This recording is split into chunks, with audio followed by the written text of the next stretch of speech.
いからドア開けられないんだ。お兄ちゃんおいそうねえ、今日の夜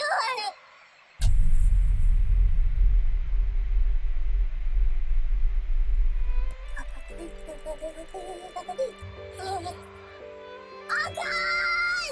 大家好，欢迎来到团子的日本留学生活日常，我是团子。上个视频我们讲到，我们去了聊起了沙丘，接下来我们就去沙丘博物馆吧。去之前路过一个商店，买了一点特产，因为日本好像有个习惯，去玩的时候需要给研究室的同学带些礼物，一般都是带吃的，然后买一大盒，里面有很多个，差不多每人一个最好，所以每次暑假一过，研究室就会堆着一堆的吃的。然后我们就进入了沙丘博物馆，一楼记得只是一些普普通通的沙子堆的小东西，然后还有一个专门拍照的地方，但是要收钱，然后就上了2楼。博物馆有几个时间是固定有导游的，但是我来的比较早，所以就先自己去逛逛嘛。上了2楼，进了这个门，感觉好凉快，因为刚刚出太阳，所以感觉天气很闷热。进入空调房的瞬间，感觉好舒服啊！感觉这个房间好大，就像一个大型的体育馆的构造一样，而且有2层。第2层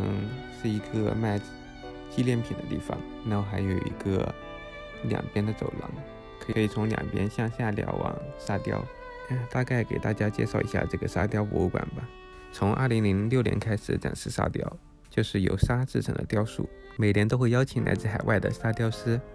展出世界上最高水平的沙雕。博物馆秉承着用沙子环游世界的理念，每年都会改变主题并进行展览。展览结束时，沙子雕像将会被原始的沙子给取代，只能在有限的时间内存在的沙雕。沙雕师热衷于创造那短暂而美丽的雕塑。沙雕的美丽之处在于它们不会永远持续下去，